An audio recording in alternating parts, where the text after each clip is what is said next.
नमस्कार दोस्तों, मैं Kumar Gaurav GMR competition as के इस ऑनलाइन प्लेटफॉर्म पर आप सभी लोगों का स्वागत करता हूं और आशा करता हूं कि भगवान के आशीर्वाद से आप सभी लोग कुशल मंगल होंगे।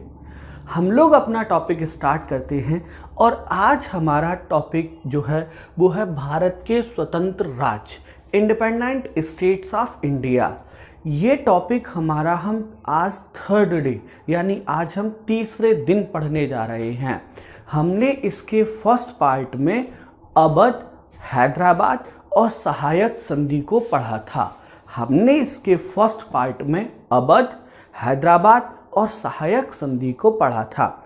इसके सेकंड पार्ट में हमने बंगाल में भी प्लासी का युद्ध, बक्सर का युद्ध, इलाहाबाद की संधि, द्वैध शासन, इनको पढ़ा था।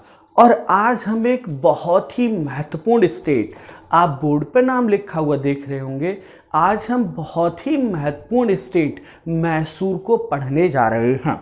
भारत के स्वतंत्र राज्य में हम ये समझने की कोशिश कर रहे हैं कि अंग्रेजों ने भारत के एक एक प्रदेश को, अंग्रेजों ने भारत के एक एक प्रदेश को किस तरह से जीता, किस तरह से उस पर अपना अधिकार स्थापित किया। इस कड़ी में मैसूर को पढ़ना है हमें। लेकिन मैं आप सब लोगों से एक क्वेश्चन पूछना चाहता हूं कि किस मुगल सम्राट, देखो एक लाइन आप सब बच्चों को याद होनी चाहिए।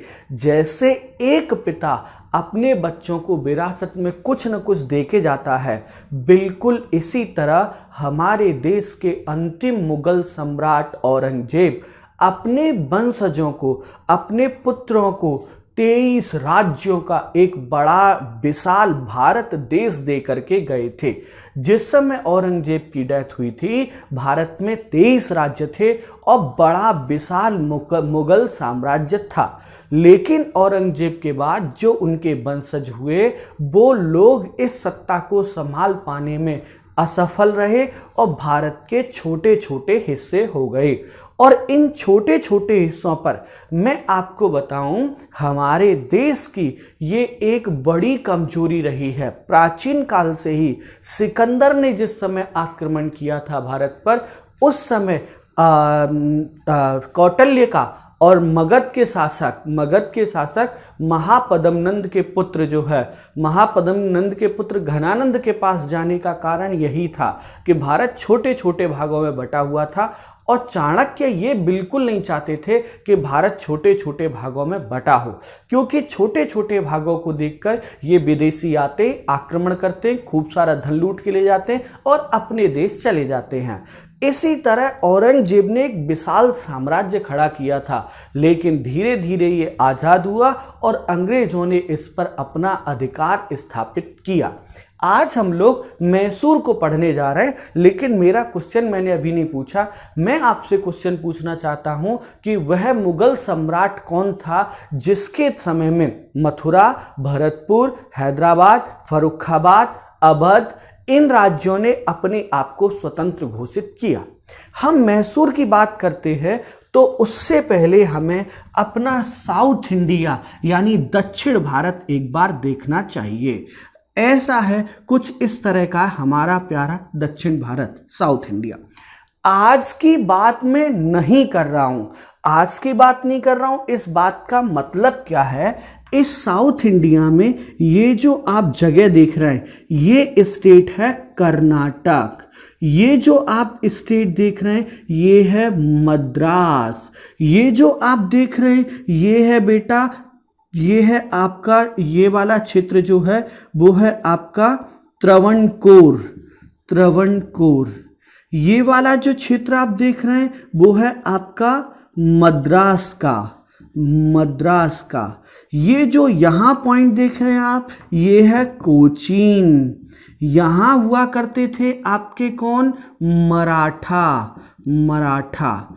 और यहाँ आपका होता था कौन, निजाम, हैदराबाद वाला निजाम। इस तरह से हमारा दक्षिण भारत था। ये जो है ये मैसूर है।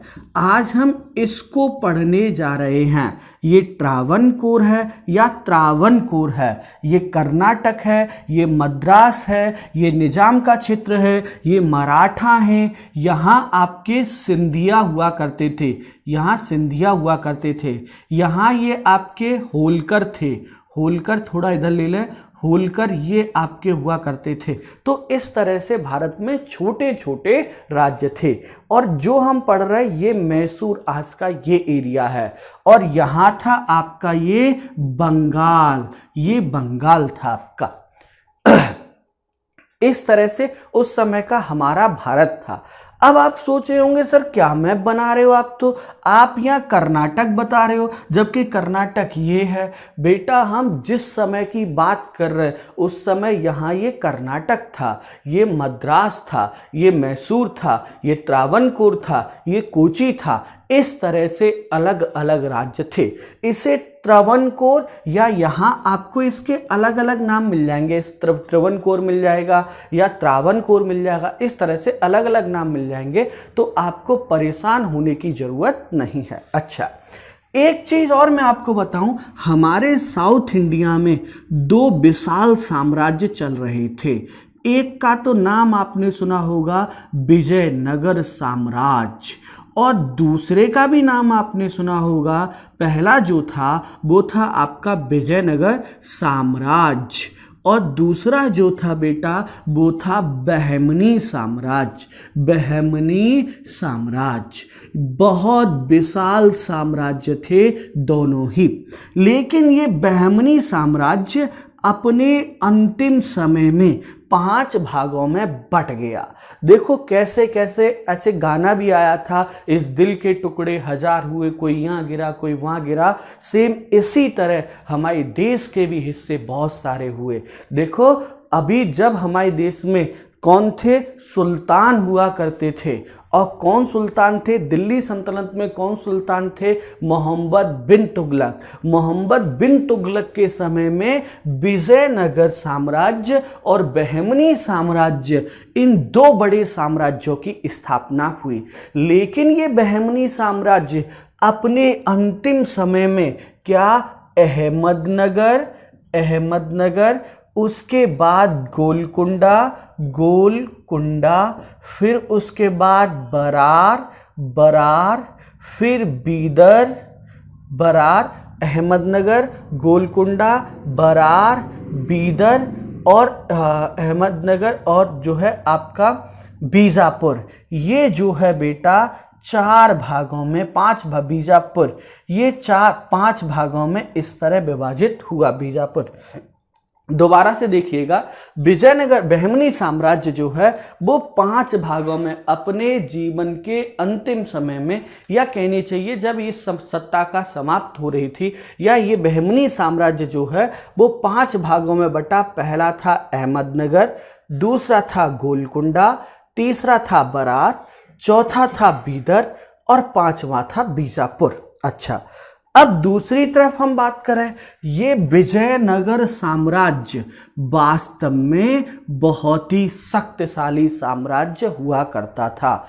इसका नाम ही है विजयनगर, यानी जो हमेशा विजयी होता रहे, ऐसा राज्य विजयनगर साम्राज्य कहलाता था। और आप सबको पता है कि इस विजयनगर साम्राज्य की स्थापना हरिहर और बुक्का के द्वारा की गई थी।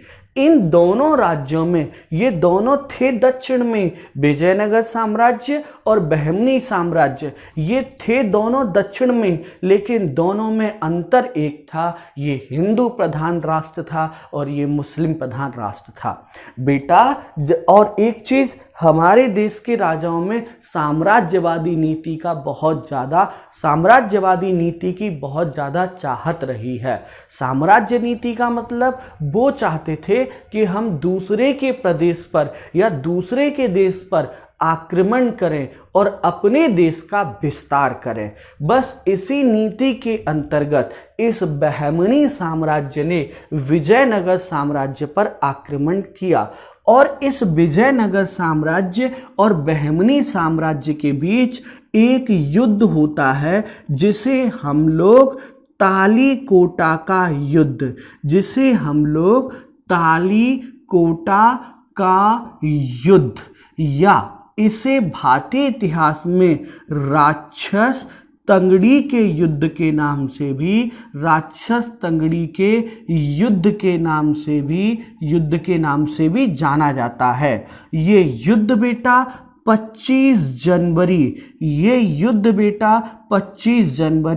1665 को हुआ था और इस युद्ध में विजयनगर साम्राज्य की बहुत भयंकर हार हुई और इस युद्ध में विजयनगर साम्राज्य की बहुत भयंकर हार हुई और इस हार के बाद यहीं से थोड़े समय बाद एक नए राज्य का उदय होता है जिसका नाम था मैसूर। मैसूर विजयनगर साम्राज्य का ही एक हिस्सा था और इस मैसूर में जो राजा थे, जो राजवंश था, वो था अडियार वंश और अडियार वंश के जो राजा थे उनका नाम था चीका कृष्ण राज। चीका कृष्ण राज जो हैं वो इस वंश के राजा थे और इन चीका कृष्ण राज के समय में दो भाई वास्तविक सत्ता को कंट्रोल कर रहे थे। एक थे नंदराज और दूसरे थे कृष्णराज। जरा सुनिएगा और आप प्लीज समझिएगा। देखिए, हम लोग अपनी कहानी स्टार्ट कर रहे हैं। आज हमें मैसूर पढ़ना है तो हम सबसे पहले ये जानें कि ये मैसूर आया कहाँ से। तो देखो बेटा, मैसूर में आपको बताऊं, एक था विजयनगर साम्राज्य, एक था बहमनी साम्राज्य और बहमनी साम्राज्य भी छोटे छोटे भागों में बटा और विजयनगर साम्राज्य भी छोटे छोटे भागों में बटा। लेकिन विजयनगर साम्राज्य एक समय बहुत ही शक्तिशाली साम्राज्य हुआ करता था। लेकिन तालीकोटा का युद्ध हुआ या राक्षस तगड़ी का युद्ध 25 जनवरी 1665 को हुआ। इसमें बहमनी साम्राज्य ने विजयनगर साम्राज्य को पराजित किया और उसके बाद ये बहुत ही कमजोर राज्य बन गया और कई भागों में बंट गया और उसी का एक हिस्सा था मैसूर, जिस पर अडियार वंश के शासक चीका कृष्णराज शासन करते थे। चीका कृष्णराज जो हैं वो नाम मात्र के शासक थे। मैं आपको यहां बता दूं, ये जो चीका कृष्णराज थे ये नाम मात्र के शासक थे। वास्तव में तो दो भाई, एक का नाम था नंदराज और दूसरे का नाम था कृष्णराज। वास्तव में ये दोनों लोग सत्ता को चला रहे थे। यहां से मैसूर उदय होता है, यहां से मैसूर आता है। अच्छा, अब मैसूर आया है, मैसूर को हमें पढ़ना है। तो देखो भैया, मैसूर अगर हम पढ़ने जा रहे हैं तो बिना हैदर अली के मैं नहीं समझता कि हम मैसूर को सही से पढ़ पाएंगे, क्योंकि हैदर अली मैसूर के महान शासक थे। हैदर अली और उनका बेटा टीपू सुल्तान। देखिए, थोड़ा सा इधर देखिएगा और हम लोग हैदर अली के बारे में बात कर रहे हैं। हालांकि मैं आपको अपनी अभिव्यक्ति बता दूं कि हैदर अली और टीपू सुल्तान ये दोनों बहुत महान शासक थे और आजकल हमारे देश की राजनीतिक परिस्थिति ऐसी बनी हुई है कि कुछ लोग इन पर कुछ अलग प्रकार की टिप्पणी कर देते हैं। लेकिन मैं आपको बताऊं, मेरे लिए दोनों ही भारतीय इतिहास के या दक्षिण भारत के इतिहास के महान शासक हैं। Hero of the south Indian history, दक्षिण भारतीय इतिहास के दोनों हीरो हैं। हैदर अली और टीपू सुल्तान दोनों महान शासक थे, बहुत बहुत महान शासक थे जिन्होंने कई बार अंग्रेजों को पराजित किया था, जो बार बार मराठा और निजाम को ये समझाते थे कि हम लोग इकट्ठा मिलके रहेंगे तो हम अंग्रेजों को हरा सकते और उन्हें भारत से बाहर भी कर सकते हैं। लेकिन हम आज ये जानने के प्रयास करेंगे, ये समझने का प्रयास करेंगे कि आखिर इनका ये जो है प्रयास क्यों बेकार हो गया कि ये साउथ इंडिया को कंट्रोल करने में असफल रहे। सुनिएगा, हैदर अली। सबसे पहले जो वर्ड है हैदर, ये बेटा हैदर शब्द का अर्थ ही होता है सिंह या शेर। ये हैदर शब्द का अर्थ होता है। हैदर अली एक बहुत ही, ये प्रारंभ से ही बहादुर शासक था बेटा। 1775 में, 1755 में, और मैसूर में एक जगह पड़ती है डिंडीगुल। ये डिंडीगुल का शासक बना, डिंडीगुल का सूबेदार बना। ये 1755 में डिंडीगुल का सूबेदार बना। ये 1761 में क्या हुआ साहब, मैसूर का शासक बना, मैसूर का शासक बना। प्रारंभ में ये सेना में सिर्फ एक सिपाही था, प्रारंभ में ये सेना में सिर्फ एक मात्र जो है कांस्टेबल था, लेकिन अपनी योग्यता के दम पे ये डिंडीगुल का सूबेदार बना और उसके बाद 1761 में ये मैसूर का शासक बना। अगली चीज को हम देखना चाहेंगे, अगली बात को हम समझना चाहेंगे क्या होता है उसके बाद। ये हैदर अली के बारे में दो चार चीजें मैं आपको बता दूं। सबसे पहले अत्याधुनिक बंदूक का कारखाना।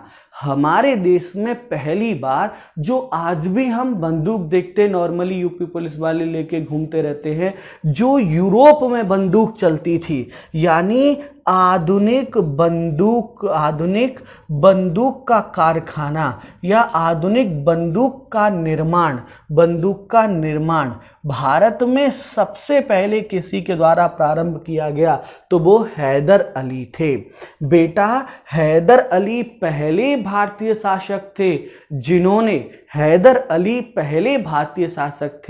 जिन्होंने अपनी सीमाओं की सुरक्षा के लिए नौसेना का गठन किया। नौसेना का गठन किया मतलब मैसूर ने नौसेना रखी और इन नौसेना बेड़ों पर या नौसेना के जो जहाज होते थे उन पर तोप की तैनाती भी हैदर अली के द्वारा की गई। हैदर अली ने तोप की तैनाती भी की और इन्होंने अपनी सेना को प्रयास किया कि अपनी सेना को यूरोपियन सेना के आधार पर विकसित किया जाए। यूरोपियन सेना जिस तरह संगठित होती है उस तरह इसको डेवलप किया जाए। ये थे आपके हैदर अली। अच्छा, अब दोबारा से एक बार हम लोग नजर डालते हैं। हम लोग विजयनगर साम्राज्य पढ़ रहे हैं, मैसूर पढ़ रहे हैं। मैसूर जो है वो विजयनगर साम्राज्य का एक हिस्सा था और इस मैसूर पर अडियार वंश के शासक चीका कृष्णराज शासन कर रहे थे। चीका कृष्णराज वास्तव में शासक नहीं थे, ये नाम मात्र के शासक थे। यहाँ जो है नंदराज और कृष्णराज नामक दो भाई शासन कर रहे थे। लेकिन इस मैसूर में एक महान शासक हुए हैदर अली। हैदर वास्तव में प्रारंभ से ही एक बहादुर व्यक्ति थे, प्रतिभावान व्यक्ति थे,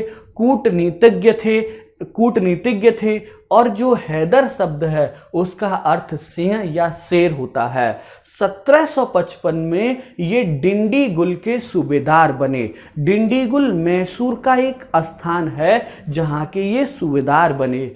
1761 में ये मैसूर के शासक बने और बेटा ये पहले भारतीय शासक थे जिन्होंने अत्याधुनिक बंदूक के निर्माण का कारखाना लगाया, जिन्होंने अपने राज्यों की सुरक्षा के लिए नौसेना का गठन किया और नौसेना बेड़े पर या नौसेना के जहाज पर तोप की तैनाती करने वाले भी ये पहले शासक थे। ये हैदर अली पहले शासक थे जिन्होंने अपनी सेना को यूरोपियन सेना के आधार पर विकसित किया। अब साहब, इतना विकसित राज्य, और देखो यहां बंगाल में अंग्रेजों का शासन था, है? इतना विकसित राज्य और इतना शक्तिशाली राज्य, और अंग्रेज तो भारत में हर क्षेत्र पर अपना कब्जा करना चाहते थे। और अगला नंबर इस कड़ी में था मैसूर का। और बेटा, इसके लिए अंग्रेजों ने भारत में मैसूर को मिलाया। उसके लिए 4 युद्ध हुए। 4 युद्ध कौन कौन से हुए हम यहां देखते हैं, सुनिएगा। सबसे पहले 4 युद्ध हुए। पहला युद्ध जो हुआ है उसे फर्स्ट एंग्लो मैसूर वॉर या प्रथम आंग्ल मैसूर युद्ध कहा जाता है। फर्स्ट एंग्लो मैसूर वॉर या प्रथम आंग्ल मैसूर युद्ध कहा जाता है। ये युद्ध बेटा 1767 से 69 के बीच में, ये युद्ध 1767 से 69 के बीच में यानी 2 साल चला है। अब सबसे पहले हम इस युद्ध का कारण जानते हैं।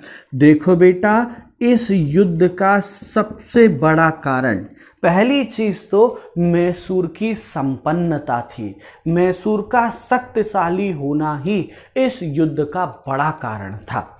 दूसरी चीज, अंग्रेजों ने सबसे पहले मराठाओं से संपर्क किया और कहा, हे मराठा भैया, क्या आपको धन चाहिए, पैसा चाहिए? तुम्हारे यहाँ इतनी गरीबी व्याप्त है, क्या तुमको पैसा चाहिए? तो इन्होंने, मराठाओं ने कहा हाँ बिल्कुल। फिर इन्होंने निजाम से संपर्क किया और निजाम से पूछा, क्या आपको क्षेत्र चाहिए, मतलब क्या आप अपना क्षेत्रफल में विस्तार करना चाहते हैं? तो इन्होंने कहा हाँ, हमें क्षेत्रफल चाहिए। अच्छा, और अंग्रेज और मराठा और निजाम तीनों मिलकर के मैसूर पर आक्रमण करने का विचार बनाते हैं। लेकिन उससे पहले ही ये बात पता चल गई हैदर अली को, और हैदर अली सीधे मराठाओं के पास पहुंचा और कहा कि आपको धन चाहिए ना, आपको पैसा चाहिए ना, हम दे रहे हैं। अरे भाई, हम भी भारतीय हैं, आप भी भारतीय हो, ये देश हमारा है, हम आपके पड़ोसी हैं, आपको पैसा चाहिए, हम दे रहे हैं, लेकिन प्लीज अंग्रेजों की सहायता न करिए। ठीक, अच्छा। फिर ये गया निजाम के पास और निजाम से कहा, आपको क्षेत्र चाहिए ना, कितना क्षेत्र चाहिए? हम दे रहे हैं, हम आपके पड़ोसी हैं, प्रजा जनता खुश रहे, चाहे वो आपके एरिया में रहे, चाहे वो हमारे एरिया में रहे। यानी हैदर अली ने मराठा और निजामों को इस युद्ध में अपनी तरफ कर लिया। लेकिन ये सच्चाई वाली बात है कि फर्स्ट एंग्लो मैसूर वॉर युद्ध का कारण जो है वो मराठाओं के द्वारा क्या चाहिए, मराठाओं को पैसा चाहिए, धन चाहिए, और निजाम को क्षेत्र चाहिए। बस इसीलिए ये युद्ध हुआ था। अंग्रेज हैदर अली को पहचानते नहीं थे, उन्होंने युद्ध की घोषणा कर दी। और हैदर अली बहादुर व्यक्ति थे, हैदर अली सख्त, हैदर अली एक महान शासक थे, वो कोई हारने वाले थोड़े नहीं थे। युद्ध हुआ जिसे फर्स्ट एंग्लो मैसूर युद्ध के नाम से जाना जाता है। इस युद्ध में हैदर अली ने अंग्रेजों को बुरी तरह पराजित किया और कर्नाटक और मद्रास क्षेत्र जो उनके थे उन पर अपना अधिकार स्थापित किया। अब अंग्रेज जो हैं हाथ जोड़ के हैदर अली के सामने हाजिर हो गए कि मालिक माफ कर दो, हमसे गलती हो गई। और हमारे देश के शासकों की तो आप आदत जानते, माफ कर दिया, जाओ क्षेत्र भी वापस कर दिया, खुश रहो। मैं क्या समझाने की कोशिश कर रहा हूं कि इस युद्ध में हैदर अली ने अंग्रेजों को बुरी तरह पराजित किया। और बेटा क्या हुआ, हैदर अली ने बुरी तरह पराजित किया और बेटा क्या हुआ, 1769 में मद्रास की संधि हुई। ये बहुत गजब क्वेश्चन है, मद्रास की संधि हुई। इस संधि के द्वारा हैदर अली ने अंग्रेजों से सेना का खर्च, जितना सेना का या जो युद्ध में खर्च हुआ है, युद्ध का खर्च ले लिया। अंग्रेजों से हैदर अली ने युद्ध का खर्चा ले लिया, पहली चीज। दूसरी चीज, इस युद्ध के बाद हैदर अली ने अंग्रेजों के जीते हुए क्षेत्र को अंग्रेजों को वापस कर दिया। लेकिन उनमें एक क्षेत्र था, करुआ का क्षेत्र, ये हैदर अली ने अपने पास ही रखा। दोबारा से सुनिएगा प्लीज, आप लोग समझिएगा। देखो बेटा, फर्स्ट एंग्लो मैसूर वॉर या प्रथम आंग्ल मैसूर युद्ध जो है वो 1767 से 69 के बीच में हुआ है, पहली चीज। दूसरी चीज, इसका कारण मराठाओं के द्वारा धन का मांगा जाना और निजाम के द्वारा क्षेत्र का मांगा जाना, ये इसके दो कारण थे। 1769 में इस युद्ध में हैदर अली ने अंग्रेजों को बुरी तरह पराजित किया। लेकिन उसके बाद 1769 में मद्रास की संधि हुई, जिसके द्वारा हैदर अली ने अंग्रेजों से सेना का खर्चा और धन का खर्च ले लिया और अंग्रेजों के जीते हुए क्षेत्र उनको वापस कर दिए। लेकिन करुआ का क्षेत्र जो है वो हैदर अली ने अपने पास ही रखा। और एक संधि, और इस संधि में एक पॉइंट और था। पॉइंट क्या था कि जब जब मराठे या जब कोई भी मराठा हो, निजाम हो या ये त्रावणकोर का शासक हो, ये अगर कोई मैसूर पर आक्रमण करता है तो इसकी हैदर अली की सहायता के लिए अंग्रेज जो हैं, हैदर अली की सहायता के लिए अंग्रेज जो हैं वो अपनी सेना भेजेंगे। दोबारा सुनिएगा, मद्रास की संधि में एक पॉइंट ये था कि यदि हैदर अली पर कोई आपत्ति, कोई दिक्कत आती है तो अंग्रेज अपनी सेना भेजेंगे। कोई बात नहीं, इस पॉइंट को ध्यान रखना जरा। क्या होता है, अब हेडिंग डालते हैं सेकंड आंग्ल मैसूर युद्ध। सेकंड आंग्ल मैसूर युद्ध। बेटा ये युद्ध जो है वो कब हुआ था, वो आपका 1780 से 1784 के बीच में हुआ था। और इस समय बंगाल का जो गवर्नर जनरल था वो था आपका वॉरेन हेस्टिंग्स। वॉरेन हेस्टिंग्स जो है वो इस समय बंगाल का गवर्नर जनरल था, वो बंगाल में गवर्नर जनरल बना हुआ था।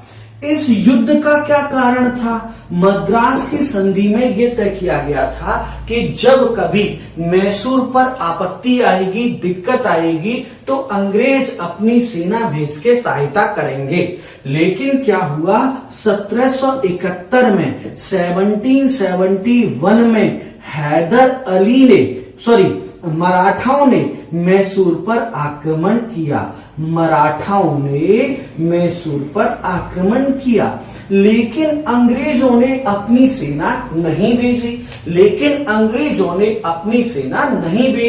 हैदर अली फोन करता रहा, कहता रहा भैया सेना भेज दो, लेकिन उन्होंने कोई रिप्लाई नहीं किया। हैदर अली को बुरा लगा। कोई बात नहीं है। दूसरा कारण देखो बेटा, ये जो आप क्षेत्र देखना है ये माहे है। माहे जो है वो फ्रांसीसियों का क्षेत्र था और मैसूर में पड़ता था। और मैं आपको बताऊं, हैदर अली की फ्रांसीसियों से बहुत अच्छी मित्रता थी। टीपू सुल्तान हैदर अली का बेटा और हैदर अली ये फ्रांसीसियों के बहुत अच्छे मित्र थे और ये बात अंग्रेजों को बिल्कुल अच्छी नहीं लगती थी। इसीलिए अंग्रेजों ने क्या किया, इसीलिए अंग्रेजों ने क्या किया, माहे पर आक्रमण कर दिया और माहे पर कब्जा कर लिया, माहे पर कब्जा कर लिया। और ये बात हैदर अली को बहुत बुरी लगी और बेटा 1782 में क्या होता है, हैदर अली यानी हैदर अली 1782 में हैदर अली तथा अंग्रेज सेनापति हैदर अली मैसूर की तरफ से था तथा अंग्रेजों की तरफ से जो था वो था आपका आयरकूट। इन दोनों के बीच में युद्ध होता है। इस युद्ध में हैदर अली घायल हो जाता है और हैदर अली की मृत्यु हो जाती है और हैदर अली की मृत्यु के बाद उसका बेटा टीपू सुल्तान इस युद्ध में बागडोर संभालता है। और इस युद्ध में बेटा जो अंग्रेज अधिकारी था आयरकूट, बीमारी से या घायल होने से उसकी भी डेथ हो जाती है और मैथ्यूज नामक अंग्रेज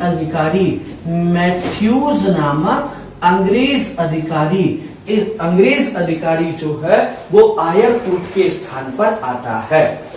टीपू सुल्तान क्या करता है, ये मैथ्यूज को अरेस्ट कर लेता है, गिरफ्तार कर लेता है और अंग्रेजों को बुरी तरह पराजित करता है। और हैदर और टीपू सुल्तान और अंग्रेजों के बीच में एक संधि होती है। हैदर अली और टीपू सुल्तान और अंग्रेजों के बीच में एक संधि होती है 1784 में, 1784 में, जिसे हम लोग कहते हैं मैंगलोर की संधि। मैंगलोर की संधि के द्वारा ये युद्ध जो है वो समाप्त होता है। मैंगलोर की संधि के द्वारा ये युद्ध जो है वो समाप्त होता है।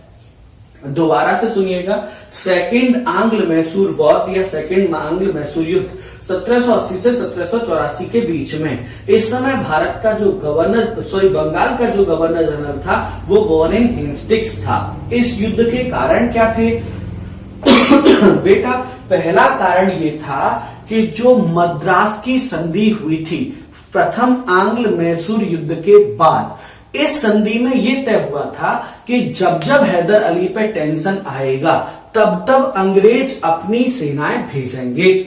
लेकिन 1771 में जब हैदर अली पर मराठाओं ने आक्रमण किया तो अंग्रेजों ने अपनी सेना नहीं भेजी। इस बात से हैदर अली नाराज था। लेकिन हैदर अली को गुस्सा तब ज्यादा आया जब अंग्रेजों ने फ्रांसीसियों के क्षेत्र माहे पर कब्जा कर लिया या आक्रमण किया। और फ्रांसीसी हैदर अली के बहुत अच्छे मित्र थे। इन्हीं दो कारणों से ये युद्ध हुआ। 1782 में हैदर अली और आयरकूट के बीच में एक युद्ध होता है जिसे पोर्टो नोवा का युद्ध कहा जाता है। इस पोर्टो नोवा के युद्ध में हैदर अली घायल हो जाता है, उसकी मृत्यु हो जाती है और उसके स्थान पर उसका बेटा टीपू सुल्तान बनता है या शासक बनता है। अंग्रेजों के अधिकारी जो थे आयरकूट, उसकी भी डेथ हो जाती है और उसके स्थान पर जो अगला अंग्रेज अधिकारी आता है वो है आपका मैथ्यूज। ये मैथ्यूज जो है वो शासक, वो अंग्रेज अधिकारी बनता है।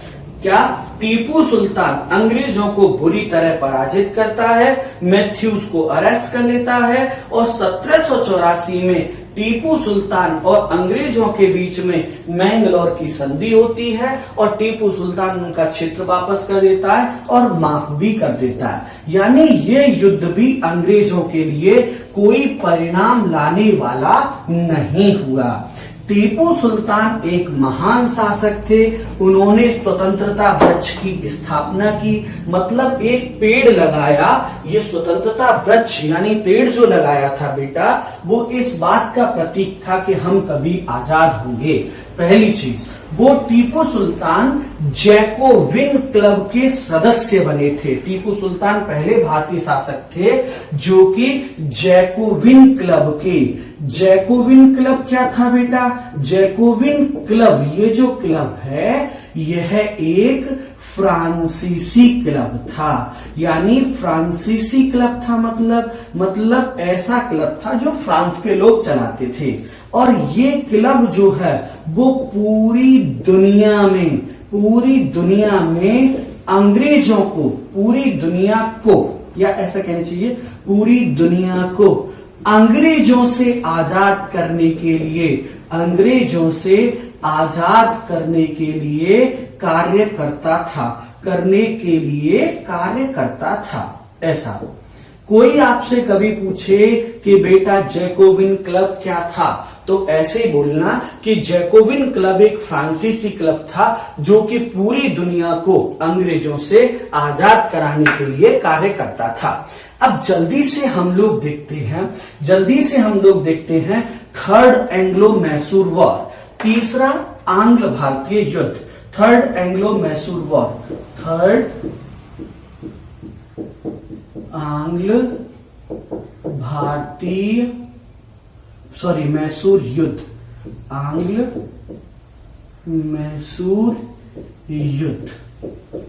देखिए third Anglo Mysore war, third आंग्ल मैसूर युद्ध, इस युद्ध के समय बेटा बंगाल का जो गवर्नर जनरल था वो था आपका लॉर्ड कॉर्नवालिस। लॉर्ड कॉर्नवालिस इस समय बंगाल का गवर्नर जनरल था, पहली चीज। दूसरी चीज, इस युद्ध का कारण क्या था? सिर्फ एक ही कारण था। क्या कारण था? इस युद्ध का कारण था कि जो मैसूर के शासक हैं उनकी फ्रांसीसियों से मित्रता होना, बस ये इस युद्ध का एकमात्र कारण था। अब बेटा सुनिएगा जरा, एक चीज आप समझिएगा, इधर देखिएगा, बस लास्ट टॉपिक है। ट्रावनकोर का जो शासक था, ये जो आप ट्रावनकोर देख रहे हैं, इसका जो शासक था वो अंग्रेजों का बहुत अच्छा मित्र था, अंग्रेजों का बहुत अच्छा मित्र था। और यहां था कोची, और कोची में 2 आइलैंड यानी 2 द्वीप थे। और ये जो कोचीन का राजा था उसको पैसे या किसी चीज की जरूरत होगी, इसीलिए ये अपने दोनों द्वीप ट्रावनकोर के शासक को बेच रहा था। टीपू सुल्तान ने ये सोचा कि अगर ये अपने दोनों द्वीप जो है त्रावणकोर के शासक को बेच देगा तो ये त्रावणकोर का शासक अंग्रेजों का मित्र है, ऐसा न हो कल को यहां आके अंग्रेज अपना अड्डा बना लें। इसीलिए उसने इसको रोका। लेकिन भारतीय शासकों की तो आप आदत जान लीजिए, प्रारंभ से उन्होंने कभी अपनों का सहयोग नहीं दिया। बेटा इस युद्ध में आप देखिएगा टीपू सुल्तान पहली बार हारा। और क्यों हारा? क्योंकि देखो इधर सागर है, ये समंदर है, इधर से मराठाओं ने टीपू पर आक्रमण किया, इधर से निजाम ने टीपू पर आक्रमण किया, इधर से त्रावणकोर के शासक ने आक्रमण किया, इधर से अंग्रेजों ने आक्रमण किया। चारों तरफ से टीपू सुल्तान अकेला फंस गया। और जब चारों तरफ से फंस गया तो कोई भी व्यक्ति कितना भी महान, योग्य, होशियार क्यों न हो, मुझे लगता है हार ही जाएगा। और टीपू सुल्तान इस युद्ध में फाइनली अंतिम रूप से हार गया। और टीपू सुल्तान हार गया और अंग्रेजों ने उसके 2 पुत्रों को गिरफ्तार कर लिया। और उसके बाद बेटा 1700 इस युद्ध का मैंने टाइम नहीं लिखा, मैं लिख दूं पहले, 1790 से 1792 के बीच में ये युद्ध हुआ। और इस युद्ध के बाद बेटा श्रीरंगपट्टनम की संधि हुई। और इस श्रीरंगपट्टनम की संधि के द्वारा अंग्रेजों ने इससे, हैदर अली से 3 करोड़ रुपया लिया। कहा कि भैया 3 करोड़ रुपया दो, हमारा बहुत खर्चा हुआ है। अच्छा, और अपना आधा राज्य दो, और उसका आधा राज्य लिया। और इस आधे राज्य में से इन्होंने मराठा और निजाम को वो क्षेत्र दिया, इन्होंने मराठा और निजाम को वो क्षेत्र दिया जिस क्षेत्र के लिए वो लोग पहले से लड़ते आ रहे थे। एक बात।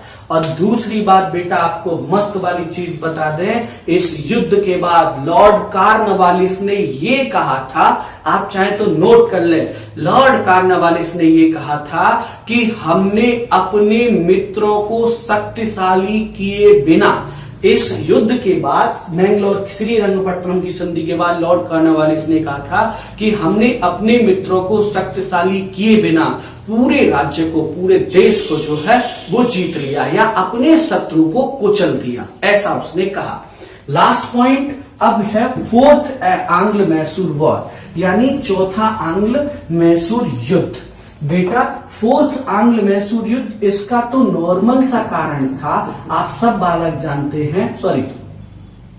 फोर्थ आंग्ल मैसूर युद्ध का कारण, पहले इसका टाइम पीरियड 1799, इसका कारण बेटा इसने अंग्रेजों से ये कहा कि अंग्रेजों मेरी सहायक संधि स्वीकार करो, नहीं तो आपको जो है युद्ध करना पड़ेगा। हैदर अली ने मना कर दिया कि हम आपकी सहायक संधि स्वीकार नहीं करेंगे, और बेटा क्या हुआ उसके बाद, फाइनली ये युद्ध हुआ, और बेटा 4 मई 1799 को हैदर अली की हत्या कर दी गई, टीपू सुल्तान की हत्या कर दी गई। 4 मई फोर्थ आंग्ल मैसूर युद्ध, ये युद्ध 1799 में हुआ। इसका कारण अंग्रेजों ने टीपू सुल्तान से ये कहा था कि आप सहायक संधि स्वीकार कीजिए। टीपू सुल्तान ने मना किया, इसीलिए चौथा आंग्ल मैसूर युद्ध हुआ, और इस युद्ध में 4 मई 1799 को टीपू सुल्तान की हत्या कर दी गई, और उसके बाद बेटा पूरे मैसूर पर अंग्रेजों का अधिकार हो गया। अंग्रेजों ने वहां सहायक संधि लागू कर दी। इस युद्ध के बाद लॉर्ड वेलेस्ली, मैं एक चीज और यहां लिखना भूल गया, लिख दूं फटाफट। इस समय बंगाल का जो गवर्नर जनरल था वो था वेलेस्ली। इस युद्ध में जो है, इस युद्ध के समय बंगाल का गवर्नर जनरल था लॉर्ड वेलेस्ली, और लॉर्ड वेलेस्ली ने यह कहा था कि पूरा भारत का साम्राज्य या पूरे भारत का साम्राज्य अब मेरे कदमों में है। चौथे आंग्ल मैसूर युद्ध के बाद, मैसूर युद्ध के बाद लॉर्ड वेलेस्ली ने कहा था कि अब पूरा भारत उसके कदमों में है, एक चीज। और टीपू सुल्तान का फेमस स्टेटमेंट, वो तो आप सब बच्चों को याद होगा, मुझे पूरा भरोसा है। कौन सा स्टेटमेंट? टीपू सुल्तान ने ये कहा था कि 100 दिन गीदड़ की जिंदगी जीने से अच्छा है कि एक दिन शेर की जिंदगी जी जाए और मर जाया जाए। दोबारा से सुनिएगा ये दोनों स्टेटमेंट। क्या साहब? वेलेस्ली ने ये कहा था कि पूरा भारत अब मेरे कदमों में है, और टीपू सुल्तान ने ये कहा था कि 100 दिन गीदड़ की जिंदगी जीने से बेहतर है एक दिन शेर की जिंदगी जी जाए। आज के टॉपिक में सिर्फ मद्रास राज्य रखेंगे, कल हम मराठा को पढ़ेंगे, और मराठा के बाद हम अपने टॉपिक पर आगे की ओर बढ़ेंगे। आज के लिए इतना ही काफी है। इस पर शानदार नोट्स बनाएं और हमें भेजें। आज के लिए बस इतना ही बहुत है। Thank you so much.